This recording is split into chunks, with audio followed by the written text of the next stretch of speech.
Caros alunos, tudo bem com vocês?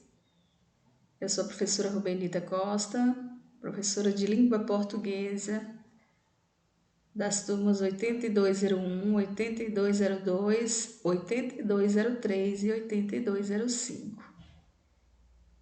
E hoje estamos aqui, estou aqui para esclarecer alguns itens aqui desse roteiro, desse segundo roteiro. Começando aqui pelo cabeçalho, coloque o seu nome completo, assina aqui com o X somente na sua turma, por favor, não assine duas vezes ou dois parênteses, porque depois vai confundir o professor, ele vai ter que pesquisar de qual turma você pertence.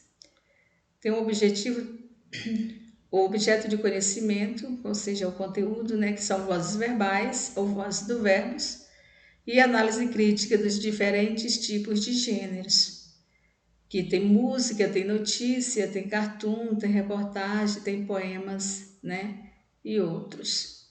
Tem o objetivo de cada atividade. Vamos passar para a primeira atividade da primeira aula, Aqui tem a primeira atividade, que é um texto, que tem por título aqui Pirataria. É um texto bem curto, muito bom de interpretar, muito bom de ler. E sobre esse texto tem a questão aqui, que você vai responder de acordo com o texto, assinando uma alternativa. Na atividade 2, tem um cartoon acima, E desse cartoon são 3 atividades. Na aula 2 tem um poema muito conhecido de vocês, de nós, O Amor é Fogo que Arde Sem Se Ver, de Luís Vaz de Camões.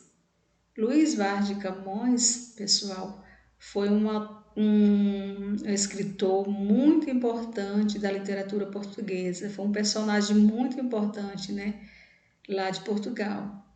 Ele escreveu esse poema, que até hoje, faz sucesso.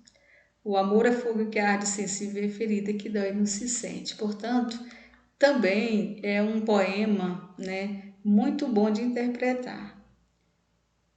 E tem 2 atividades sobre o poema, e na terceira aula tem uma letra musical do grupo Polo. Você vai ler a música com bastante atenção e responder as questões 1 e 2 dessa atividade aqui. Eu sempre digo em sala de aula que quando você for fazer a leitura, geralmente a gente não entende na primeira leitura. Então você faça uma releitura, lê até você se familiarizar com as palavras e assim se torna mais fácil de você entender e interpretar. Então tem a questão aqui, as questões da letra musical. E nós vamos partir agora para o conteúdo de gramática, que são as vozes do verbo ou vozes verbais. As vozes verbais estão ligadas diretamente à maneira como se expressa a ação pelo verbo, expressada pelo verbo em relação ao sujeito.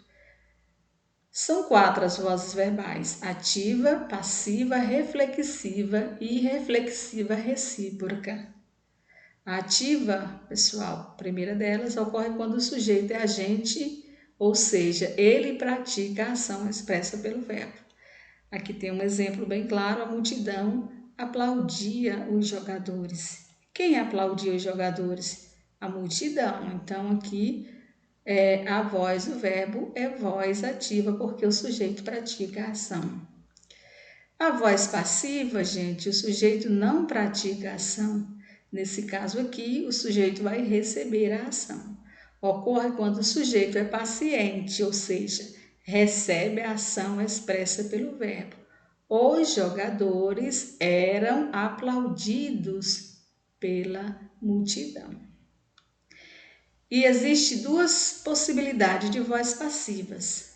Voz passiva, quais são elas?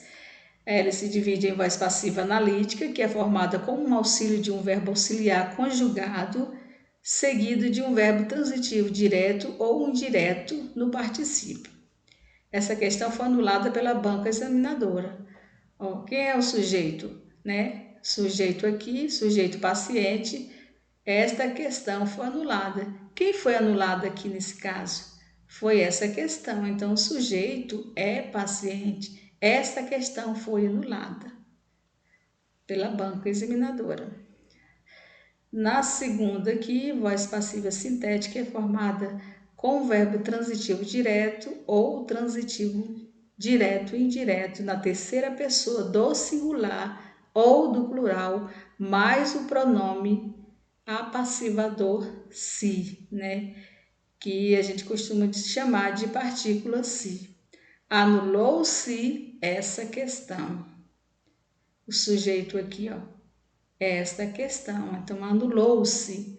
Toda vez que vem acompanhado aqui, o verbo vem acompanhado aqui com esse pronome, né, que é uma partícula apassivadora se, a voz está na voz passiva sintética.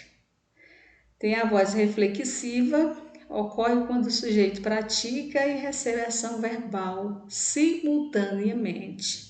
Então, eu tanto pratico, eu pratico e eu mesmo recebo a ação verbal. Nesse caso, o verbo é sempre acompanhado de um pronome oblíquo, da mesma pessoa do sujeito a que ele se refere. O jardineiro feriu-se com a enxada, ou seja, feriu a si próprio. Então, ele feriu-se, ele praticou e ele recebeu a ação expressa pelo verbo. Por isso que está na voz reflexiva. A voz reflexiva recíproca ocorre quando a ação é mútua entre os elementos do sujeito. Nesse caso, o pronome oblíquo equivale a um outro ou uns aos outros. Os boxeadores encaravam-se friamente, ou seja, encaravam um ao outro. Então, aqui nesse sujeito, nessa voz reflexiva, recíproca, né? Eu costumo dizer, falar um exemplo bem claro, né? Do amor. Quando fala assim que o nosso amor é recíproco, é porque tanto eu dou como recebo. Aí tem atividade aqui, atividade 1 passa as orações da voz ativa para a voz passiva. Os candidatos fizeram o seu discurso. Está muito claro aqui para responder. E a segunda atividade indica as duas orações que estão na voz reflexiva. Lembre bem que a voz reflexiva é quando eu pratico e recebo a ação expressa pelo verbo. E tem a quinta aula, indica as ações verbais nas frases abaixo, né? Qual é a ação verbal aqui de cada frase? E tem também uma tirinha aqui, da atividade 2, leia a tirinha a seguir para responder os itens. Aí você vai responder também a interpretação de texto, que também fala sobre as vozes verbais, pessoal. Então, essa foi a nossa atividade. Esse foi o nosso segundo roteiro. Espero que vocês tenham gostado. Sucesso, leia com bastante atenção e até a próxima.